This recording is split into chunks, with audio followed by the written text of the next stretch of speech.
Hey, you guys, welcome back. It is me, Stella, and this is my obsession. Right here, I have the Kizer Quell, and I am going to review it for you right now.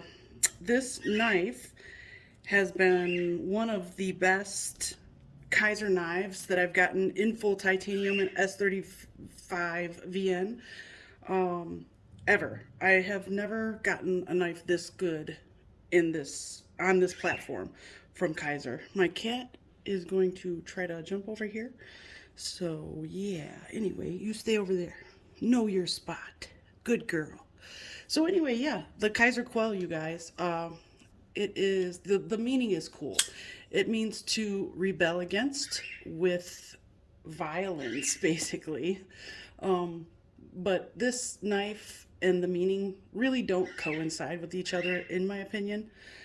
I don't care though. It's a cool name and it's a cool knife. This thing is a super slicer.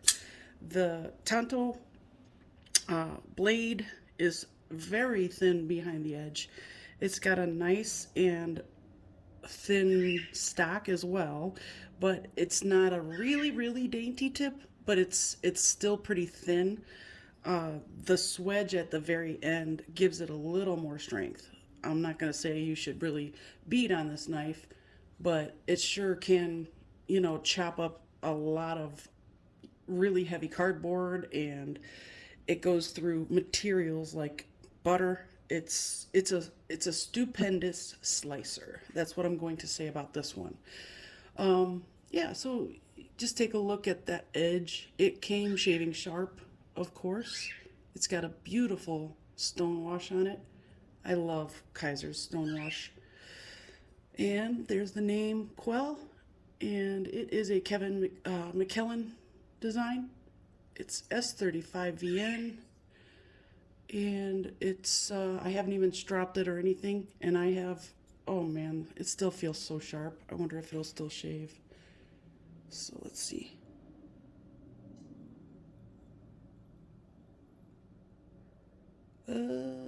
Maybe not shaving sharp anymore, but I don't know. Close enough. It's still really sharp. But anyway, you guys, I definitely recommend this knife based on the fact that the action is so incredibly smooth. It doesn't fall shut. Like when I did my unboxing, a lot of Kizer knives will just fall shut. If you hold them like this with the blade halfway shut, they're gonna fall the rest of the way. I love the fact that you actually have to give it a little, motivation to close all the way. It does not bother me one bit. I love it because it's so smooth and I love that feeling. So I guess it just doesn't bother me one bit. The pivot is a T8. The body screws are T6, unfortunately. The pocket clip is awesome. I had absolutely no problem having it go in and out of the pocket.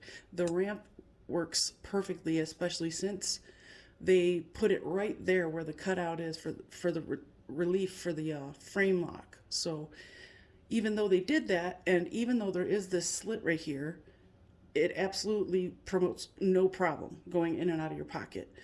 The flipper tab is extremely minimal, but very effective. Thankfully, they threw a couple jimps on there because if they didn't, honestly, your finger would slide right off of this. So they made the right choice in throwing a couple jimps. The sharpening choil is pretty amazing. You can still choke up on this a little bit right here, and you're going to get some life out of that blade, which is really nice because I do plan on having this for a very long time. So the plunge grind is, if you ask me, that's a perfect plunge grind. That's the way all of them should be. People should take note, some people. But I can't say that every Kizer has a perfect plunge line either, so, it is what it is. But yeah, so the action is absolutely wonderful, and I love how quiet this knife is. In a lot of cases, people like the sounds that knives make, but I also like the sounds that knives don't make. So if I can do this for you, so you can hear how quiet it is. I don't know if you can hear that, but it's so quiet. This is a knife you can open in libraries. So next time you're in the library, open this knife, because you can close it without any snap. It has a beautiful detent. It's dialed in perfectly for this flipper tab. I know that some people don't like flipper tabs, but it doesn't matter to me. If I like the knife, I'm gonna buy it. I don't care what sort of deployment method it has. I love this knife. I love the simple, smooth lines, the minimal design on the blade. There's not a bunch of heavy milling or anything like that.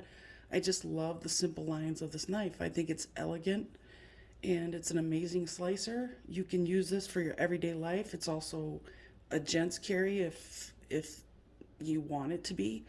It's just a very attractive knife, and it's extremely useful. So I love that a knife can look so good and still be so useful.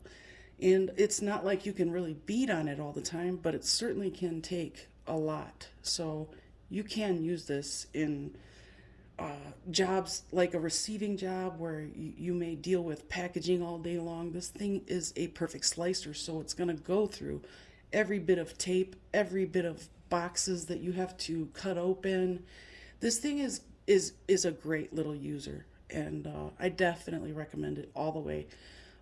The centering came spot on with this, and it stayed spot on, and I carried this every day since I got it. So the thing is just, it looks like it's actually slightly favoring the show scale. I think that's to be expected for as much cardboard as I put this through. I had some really hard cardboard at home as well, so it was cool. Actually, I would like to show you a little footage. Be right back. All right. Just for giggles, I'm going to do a little cut test for you guys with two different kinds of cardboard here. They're both relatively thin, but one is this one. It's going to be a little easier to get through than this one, because this one is a little more compact, so it's going to be a firmer cardboard. So just to show you, I guess, just an example. So we'll go through the easier one first. And it's still firm. This thing is a slicing machine. Yeah, if I could just keep it straight here. But yeah, these are, well, they're no match for this. I haven't encountered any cardboard that has given this much of a problem, so I just don't have a very stable platform to show you guys, unfortunately. So, but go through it like, but yeah, it's pretty awesome. I mean, it's hard to show you guys like this, but this knife, if you were thinking about it and you were checking it out or anything like that, definitely jump, because it's a great little slicer. It's an amazing knife. It's reliable. The lockup is extremely good, as you can see. I love the amount of access to the lock bar that you get. The the class and elegance with which they made this knife, and with the ability to become such a great slicer with that S35 VN that's going to last forever.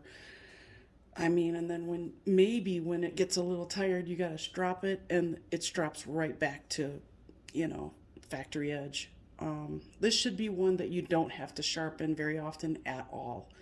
But if you do, check out that sharpening choil again. I mean, you got plenty of life on it. So if I haven't answered any questions for you on this knife in particular right now, let me know. Comment below. I hope you enjoyed this. I hope you made it to the end.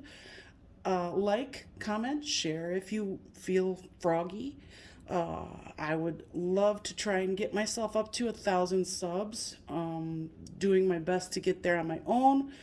And I'm hoping that my reviews are good enough to attract more subs, and I just let me know. Give me some criticisms if you don't mind, or if you find something that I lack, please let me know down below, and I will try my hardest to include more information that you guys request, because obviously you want me to do that for you, so I will. Other than that, I will be reviewing the Civivi Ortis. No, sorry. What is it? The Civivi Vagabond pretty soon. It's probably going to be coming out the day after this one, so stay tuned for that one. And I'm excited to do it because it's an amazing knife, and I have a lot to say about it, honestly. So, on that note, I will see you soon, guys.